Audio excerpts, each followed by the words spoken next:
avee music player open பண்ணதும் நீங்கள் எந்த பாட்டை எடிட் பண்ண போகிறீங்களோ அந்த பாட்டை வந்து நீங்கள் செலக்ட் பண்ணிட்டு லெஃப்ட் சைடு வந்து ஸ்வைப் பண்ணுங்கள். ஸ்வைப் பண்ணதும் இப்போ நம்மளோட டெம்ப்ளேட் வந்து அப்லோட் பண்ணுறதுக்கு மேலே பாக்ஸ் மாதிரி நிறைய ஐக்கான் கொடுத்துருப்பாங்க. அதை வந்து கிளிக் பண்ணிவிட்டு கீழே லோட் ஃப்ரம் ஃபைல் அப்படின்னு உங்களுக்கு ரெண்டாவதாக கொடுத்துருப்பாங்க. அதை வந்து கிளிக் பண்ணி நீங்கள் டவுன்லோட் பண்ணி வச்சுருக்க உங்களோட டெம்ப்ளேட்டை வந்து நீங்கள் செலக்ட் பண்ணுங்கள். நான் இந்த டெம்ப்ளேட்டை வந்து செலக்ட் பண்ணுறேன். செலக்ட் பண்ணதும் இப்போ சைடில் வந்து ஒரு பாக்ஸ் வந்து ஆட் ஆகிருக்கும். நான் அதை வந்து கிளிக் பண்ணுறேன். கிளிக் பண்ணது உங்களோட டெம்ப்ளேட் நீங்கள் அப்லோட் பண்ண பிறகு இந்த டிஃபால்ட்டாக இந்த மாதிரி தான் இருக்கும். இதில் இருக்க பிக்சர் தூக்கிட்டு உங்களோட பிக்சர் மட்டும் தான் வைக்க போகிறோம். எல்லாமே கஸ்டமைஸ் பண்ணி தான் இருக்கும் உங்களுக்கு. ஓகே, இப்போ இந்த பிக்சர் எடுத்துகிட்டு உங்களோட பிக்சரை வைக்கிறதுக்கு மேலே உள்ள பென்சில் ஆப்ஷன் வந்து கிளிக் பண்ணுங்கள். கிளிக் பண்ணதும் இதில் ஆடியோ ப்ரொவைடருக்கு கீழே பேக்ரவுண்ட் இமேஜ் அப்படின்னு இருக்கும். அதை வந்து நீங்கள் கிளிக் பண்ணுங்கள்.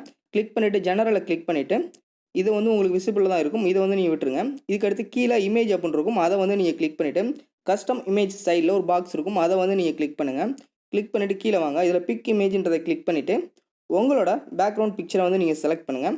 நான் ஒரு பிக்சர் வந்து உங்களுக்கு செலக்ட் பண்ணி காட்டுறேன்.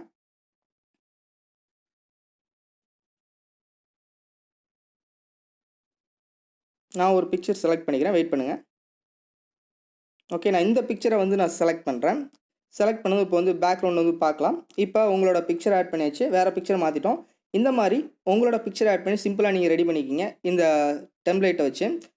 இப்போ இந்த ஸ்டேட்டஸ் வீடியோ எப்படி உங்கள் கேலரியில் சேவ் பண்ணுறது அப்படின்னு பார்க்கலாம். மேலே பார்த்தீங்க அப்படின்னா உங்களுக்கு டவுன்லோட் சிம்பிள் இருக்கும். அதை வந்து நீங்கள் கிளிக் பண்ணுங்கள். கிளிக் பண்ணிவிட்டு கீழே வாங்க. கீழே வந்தீங்க அப்படின்னா இதில் ஸ்டார்ட் அட் எண்ட் அட் அப்படின்னு இருக்கும். இதில் எண்ட் அட்டுன்றதை கிளிக் பண்ணி நான் 30 செகண்ட் செலக்ட் பண்ணிக்கிறேன். உங்களோட டைரக்ஷன் தக்கன நீங்கள் செலக்ட் பண்ணிக்கங்க. உங்களுக்கு எவ்வளோ தொலைக்கு ஸ்டேட்டஸ் வீடியோ தேவையோ அவ்வளோ தொலைக்கு நீங்கள் எக்ஸ்போர்ட் பண்ணிக்கலாம். நான் வச்சுட்டு ஓகே கொடுத்துறேன். ஓகே கொடுத்த பிறகு கீழே வாங்க. இதில் எக்ஸ்போர்ட் அப்படின்னு இருக்கும். இதை வந்து நீங்கள் கிளிக் பண்ணிடுங்க. இந்த மாதிரி வந்த பிறகு ஃபுல்லாக ப்ராசஸ் ஆகி முடிஞ்சதும் உங்கள் கேலரியில் சேவ் ஆயிடும். நீங்கள் வாட்ஸ்அப்பில் நீங்கள் ஸ்டேட்டஸ் வீடியோ வச்சுக்கலாம்.